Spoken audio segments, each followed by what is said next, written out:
ഇന്നെനിക്കൊരു knight of ദിവസമാണ്. സന്ധ്യ വരെ ഭയങ്കര ക്ഷീണത്തിൽ കിടന്നുറങ്ങിയിട്ട് വരുന്നൊരു വരവായത്. പ്രതീക്ഷേട്ടൻ ഇതുവരെ എത്തിയിട്ടില്ല. അപ്പം ഞാൻ കരുതി എന്നാൽ ഫയർ പ്ലേസിൽ ഫയറൊക്കെ ഒന്ന് കത്തിച്ചിട്ട് പിങ്കിയുടെ കൂടെ ഇരിക്കുകയെന്ന്. അവളാണെങ്കിൽ ഒരു സീരീസ് കണ്ടുകൊണ്ടിരിക്കുക. അപ്പോൾ അതിൻ്റെ കഥയൊക്കെ എന്നെ ഇങ്ങനെ അപ്ഡേറ്റ് ചെയ്തുകൊണ്ടിരിക്കുകയാണ്. ഇവിടെ വർത്തമാനം കേൾക്കാൻ നല്ല രസമാണ്. ഒരു എന്താ പറയുന്ന ഒരു പ്രത്യേക തരത്തിലൊരു മലയാളമാണ്. ഒരു NRI കുട്ടിയുടെ മലയാളം എന്നൊക്കെ പറഞ്ഞ് കളിയാക്കുമായിരുന്നു ഞാൻ. അപ്പോൾ ഇതാ പ്രതീക്ഷേട്ടൻ ഒരു പെട്ടിയൊക്കെ പൊക്കി പിടിച്ചുകൊണ്ട് വരുന്നുണ്ട്.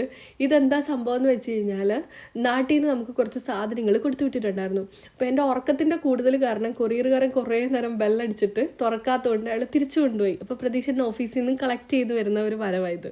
അപ്പോൾ ഇത് എയറെക്സ് കൊറിയർ സർവീസ് വഴിയാണ് ഇപ്രാവശ്യം വീട്ടിൽ നിന്ന് സാധനം എല്ലാം അയച്ചിട്ടുള്ളത്. എല്ലാം നല്ല അടിപൊളി പാക്കിങ്ങിൽ സേഫ് ആൻഡ് സെക്യൂർ ആയിട്ട് നമ്മുടെ കയ്യിലെത്തിയിട്ടുണ്ട്. എക്സ്ട്രാ ലൈനറും ബൈനറും ഒക്കെ വെച്ചിട്ടാണ് അവർ പാക്ക് ചെയ്ത് വെച്ചിട്ടുള്ളത്. ഇവർക്ക് കേരളത്തിൽ മൊത്തത്തിൽ സർവീസ് ഉണ്ട്. നമ്മുടെ വീട്ടിൽ പോയിട്ട് കളക്ട് ചെയ്യും. 20 കിലോയ്ക്ക് കൂടുതലുള്ളതാണെങ്കിൽ അവർ ഫ്രീ ആയിട്ട് അവർ പിക്കപ്പ് ചെയ്തോളുവേ. ഇങ്ങനെ പാക്ക് ചെയ്യുമെങ്കിലും പാക്കിങ്ങിനൊന്നും ചാർജ് ഇല്ല. എല്ലാം ഫ്രീ ആയിട്ടാണ് അവർ ചെയ്യുന്നത്. പിന്നെ ഇൻ കേസ് നമുക്ക് വേണ്ടി പർച്ചേസ് ചെയ്ത് വെക്കാനായിട്ട് ആരും ഇല്ലെങ്കിൽ, അച്ഛനും അമ്മയൊക്കെ പ്രായമായിട്ടിരിക്കുന്ന ആൾക്കാരൊക്കെ ആണെങ്കിൽ അതും ഇവർ ചെയ്തോളും. അതിപ്പോൾ ഷോപ്പിൽ പോയിട്ട് വേണമെങ്കിൽ അങ്ങനെ ചെയ്യും.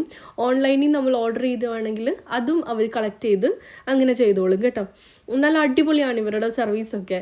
ഇപ്പം ഫാമിലിക്ക് വേണ്ടി മാത്രമല്ല, ഇപ്പോൾ ബിസിനസ് സ്ഥാപനങ്ങൾക്ക് വേണ്ടിയിട്ടാണെങ്കിലും ഇവർ പർച്ചേസ് ചെയ്ത് അയച്ചു കൊടുക്കാറുണ്ട്.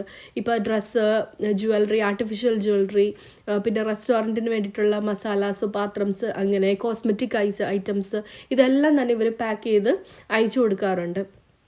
പിന്നെ നമുക്കിപ്പോൾ വീട്ടിൽ പോയിട്ട് കളക്ട് ചെയ്യേണ്ട, ഓഫീസിൽ കൊണ്ട് കൊടുക്കണമെങ്കിൽ അവർക്ക് കൊച്ചിയിലും ആലപ്പുഴയും ഒക്കെ ഓഫീസും ഉണ്ട്.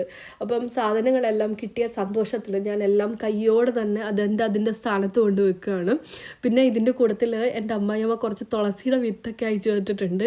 അത് സമ്മർ ആകുമ്പോൾ ഇനി നടണം. അതേപോലെ നാട്ടിൽ നിന്ന് കുറച്ച് ഹോം ഡെക്കർ ഐറ്റംസും വന്നിട്ടുണ്ട്. അത് പിന്നെ ഒരു വീഡിയോയിലിടാം.